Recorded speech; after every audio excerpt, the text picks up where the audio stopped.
Bonjour, dans notre étude de l'épître de Paul aux Galates, nous en arrivons à la fin du chapitre 3 et au début du chapitre 4. La péricope qui va du chapitre 3, verset 23, au chapitre 4, verset 11. Au début de cette section, Paul compare la loi à un surveillant. Le mot grec qu'il utilise a donné en français le mot pédagogue. Mais ce mot a pris en français un sens assez différent. À l'époque où Paul utilise le mot grec, il désigne en premier lieu un esclave qui était chargé de surveiller et de corriger les enfants et surtout de les mener chez leur maître d'école.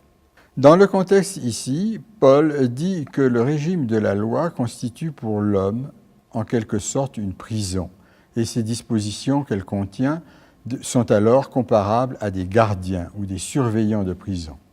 Néanmoins, le mot choisi par Paul n'insiste pas principalement sur l'aspect répressif, mais surtout sur l'idée de mener quelqu'un vers quelque chose ou quelqu'un d'autre.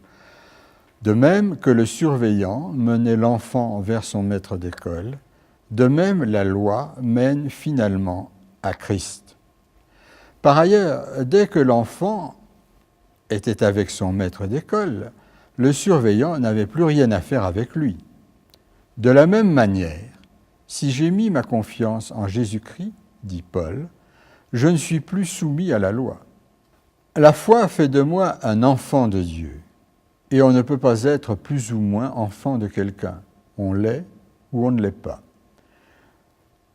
Tout le reste n'a rien à voir avec cette réalité. Le verset 28 est à prendre dans ce contexte. Il ne signifie pas l'abolition des différences humaines dans un magma neutre et informe. Paul continuera à se déclarer juif de juifs, citoyen romain de naissance. Il donnera aussi des recommandations particulières et spécifiques aux hommes et aux femmes, aux enfants, aux parents, aux esclaves et à leurs maîtres. Mais en ce qui concerne le salut, aucune de ces distinctions humaines n'a sa place. Paul, après l'image du surveillant, utilise au début du chapitre 4 une autre comparaison, celle entre un enfant et l'esclave d'un maître. Il souligne que pendant l'enfance, rien ne distingue les deux.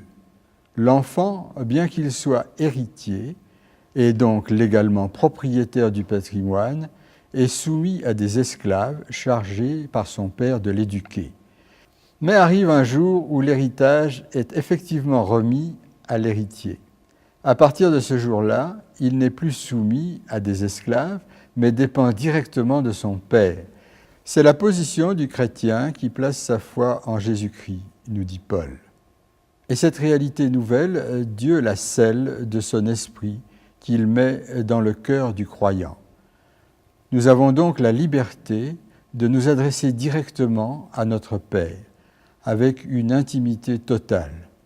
Paul utilise un mot très fort.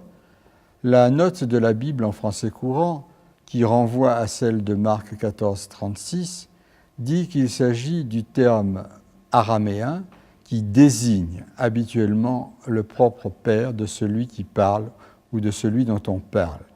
Mais il serait plus exact de dire qu'il s'agit du terme araméen par lequel quelqu'un s'adresse directement à son propre père.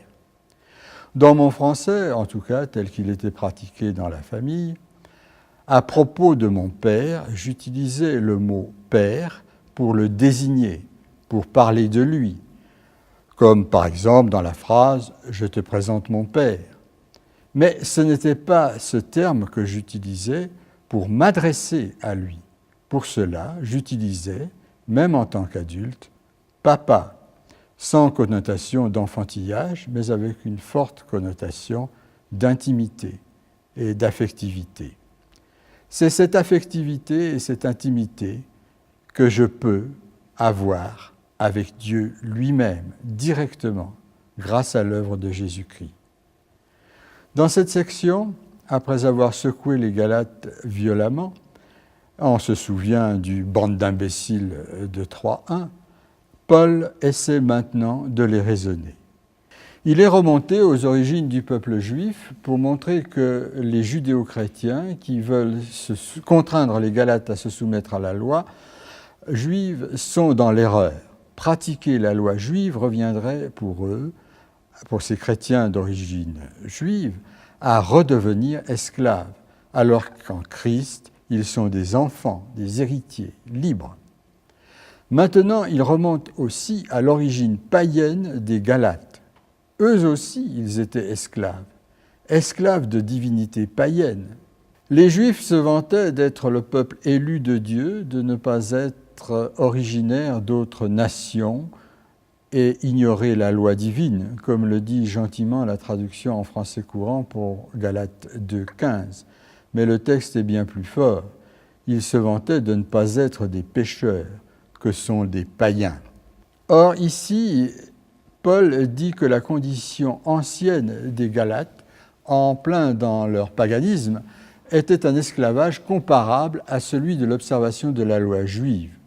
Vouloir pratiquer la loi juive, pour eux, reviendrait à retourner à leur état antérieur de païens pécheurs.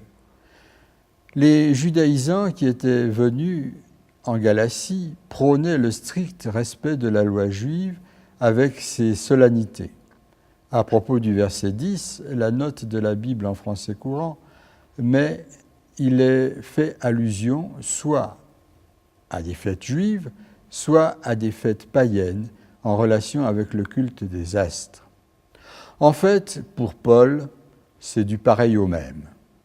S'astreindre à observer les fêtes juives reviendrait à célébrer des fêtes païennes. On ne mesure probablement pas, dans notre Occident du XXIe siècle, la violence de la comparaison de Paul. L'argument devait paraître choquant, particulièrement choquant, pour un juif, même chrétien. Car la pire injure que l'on puisse faire à un juif, c'est de le traiter de païen. Mais l'enjeu est suffisamment important pour que Paul n'hésite pas à choquer. Encore une fois, on est ici dans la pratique.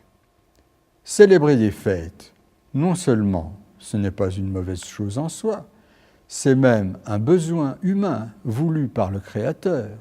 Dieu est un Dieu de fêtes. La félicité qu'il promet aux croyants est présentée comme un banquet et une fête. Mais une fois de plus, c'est la conséquence du salut et pas sa condition. C'est une des choses que le salut procure et non pas une des choses que je dois faire pour me le procurer.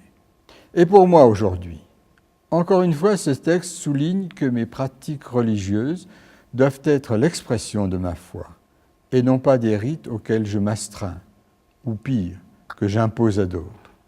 C'est bien de faire la fête en me rappelant par exemple la naissance de mon Sauveur à Noël, ou sa victoire décisive sur la mort et le salut qui en découle à Pâques.